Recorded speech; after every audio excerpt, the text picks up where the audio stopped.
morning, Puffins. How are you? It's lovely to see you again.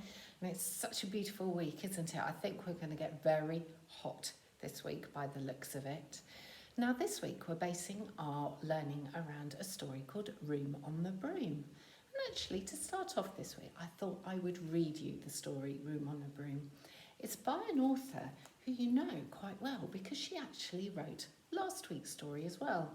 Her name, can you see it down here? The author's name, the person who wrote the book, is Julia Donaldson. So, here it is. Room on the broom. I think you'll be able to read part of this story, if not all of it. Right. Look at the witch. Can you see her? Let me read you the words of the story. Can you see? If I move back a little bit, then you can see the pictures as well. The witch had a cat and a very tall hat and long ginger hair which she wore in a plait. How the cat purred and how the witch grinned as they sat on their broomstick and flew through the wind. But how the wind wailed and how the cat spat when the wind blew so wildly it blew off the hat. You see? Tumbling away.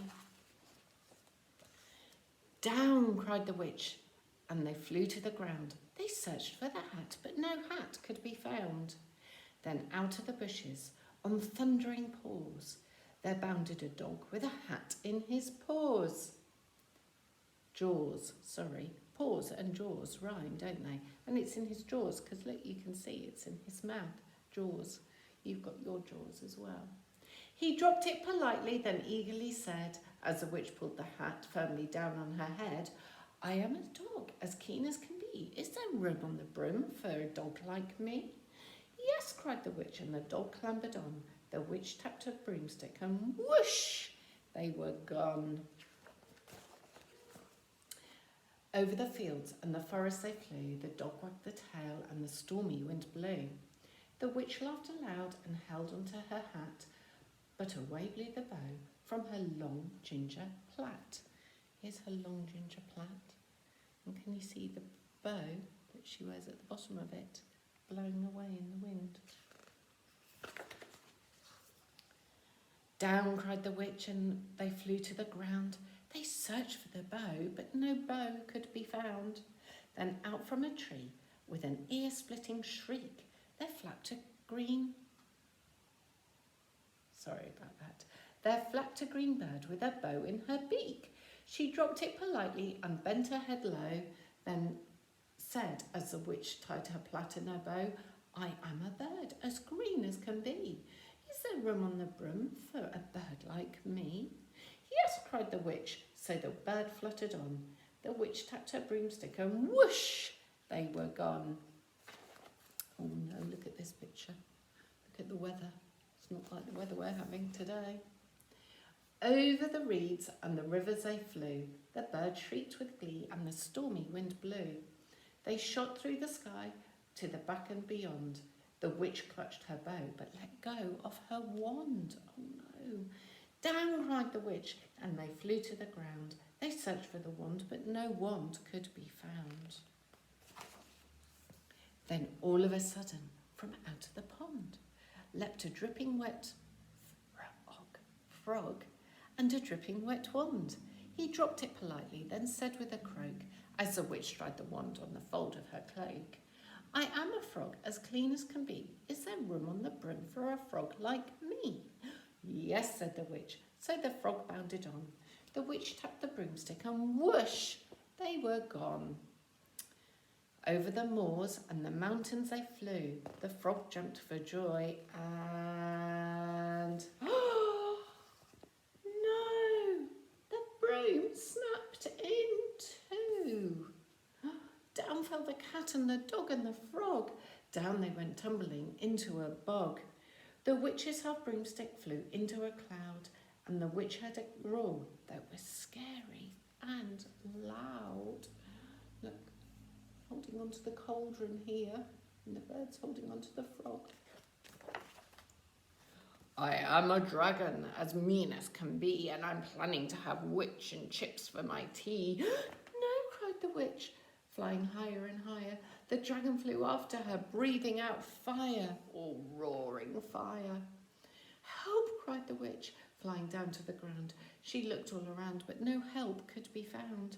The dragon flew nearer and nearer, licking his lips, said, maybe this once I'll have witch without chips.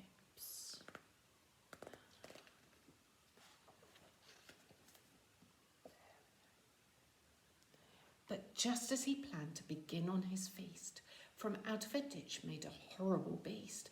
It was tall and dark and sticky and feathered and furred. It had 4 frightful heads and it had wings like a bird. And its terrible voice when it started to speak was a yowl and a growl and a croak and a shriek. It dripped and it squelched and it strode from the ditch and it said to the dragon, buzz off, that's my witch.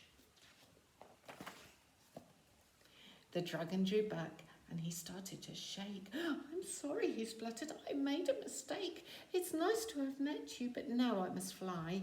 And he spread out his wings and was off through the sky.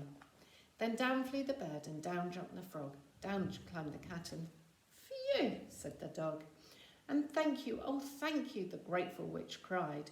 Without you, I'd be in that dragon's inside. They look like they're having a little celebratory dance, don't they? Then she filled up her cauldron and said with a grin, find something, everyone, throw something in.